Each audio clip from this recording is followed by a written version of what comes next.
So what does KatFlannery want today? Like today? Well, I'm gonna go get another bottle of whiskey. About, it's only Wednesday, but whatever. I judge nobody anymore. What am I? Honestly, so I have a new book coming out in June. That to me is something that it's a step up for me. Like, I shouldn't say step up, but it's something different. So I went out of my comfort zone. It is not historical fiction. It is contemporary thriller. Yeah, crime. So and so for that part of it, like, I'm kind of gonna sit back and see how it goes. That is kind of the route that I want to take and still write my other ones. Like, I really want to to me, I look at, like, the sky's the limit, right? I kind of sound like I'm rambling, but the sky's the limit, and I really don't have one thing that I want to do. Like, I'm honestly genuinely happy where I am. I'm happy helping people, and I'm happy being able to show them where I made mistakes and how they can go this route or whatever, with my clients. I just absolutely adore every single one of them. When they succeed, I feel like I succeed. And that's just, the way that I look at it. And it's no different when I teach classes, writing classes, social media classes, same thing. Like, honestly, like, if I didn't have to pay the mortgage and stuff like that, like, I would give this shit away for free, because I just enjoy it. Right? Like, I just love it, and I'm passionate about it. I was talking to Jonas like a while back, and like, that's the thing. Jonas Saul, like, he's wicked, and he gets passionate about his shit, right? And that's how I am. Like, certain things, right? Honestly, my favorite people I've worked with as a freelancer have that passion. So I talk her up really nicely, and then Susie. Because Susie is just, she is so passionate about what she does. But I mean, I've seen this too. Like, when I was working, I interviewed Sophia Evangelina. She's 18 years old. She's had her first album out. She's bopping to her own song. It just made me go like, I dig you. I cannot help but admire that, because there's a genuine, like, you can tell when someone doesn't have their thing as a priority, even if it's really good. Sometimes it's like, it drives you mad when you see that. But you can tell, and you can tell when the other people just like, I really want this. This is what I do. Those are the people you're like, I had to work for you for free. Well, why can't I find more people like you? It's so. Right? So we're all human beings, and we naturally gravitate to people who are like approachable and upbeat, and like we just do, right? You don't gravitate to the person who's got the wall there, right? And that, hey, like, just a little tidbit for everybody, that was the thing for me that I had to learn, because I had a wall, right? Like, I had to learn to step out a bit and just talk and things like that, and let people know who I am. I had a big wall, and I remember sitting at my first book signing, and nobody came to my table, and I was like, what is going on? And my publisher's like, you're unapproachable. Like, you need to so Phoenix Comic-Con. So I am beside literally like one of the busiest tables in there. They liked me because there was like, they would do their thing, and they said, and they would told me, like, you're very passionate about your stuff. And it was Phoenix. I didn't make, like, because you're traveling, I didn't make like big money or any, like, I lost money going there, but I sold stuff. Yeah. And then there was this guy beside me. I remember this. It killed. So third day was a cheat. I'll tell you, like, the third day they cheated. It worked. It definitely was distracting.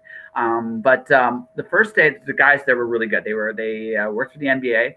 They were promoting it like a movie, and it was really cool. They did stuff. They got their buddy. He had this comic that was really. I sat there all day. So the guys to my right, they're enthusiastic. They're passion promoting the artist guy all day long. I was promoting my stuff, and this guy would just be silent and nothing. Like, just, and I looked at him. I looked at the comics. I was like, I looked at the comic. I had to. I was just looking at this, and I was like, and I looked at, why aren't you talking? Okay, in the same aisle, by the way, in the same aisle I was in, you had Jake the Snake Roberts literally down like 4 booths from. Oh yeah, it was so cool. Oh, it was cool. I got to meet Jake the Snake Roberts that weekend. It was really cool. Yeah, Awesome. and yeah, Jake the Snake Roberts on that. You had some incredible displays of other things down there, right?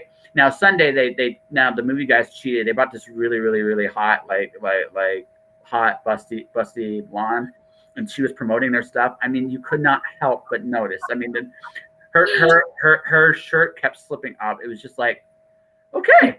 I mean, this is this is the only things I only have. It's like that will get attention no matter what. Yeah. But even they came by the second night. And they watched him for like 5 minutes, and they looked at me. I looked at. I don't know why he's not like.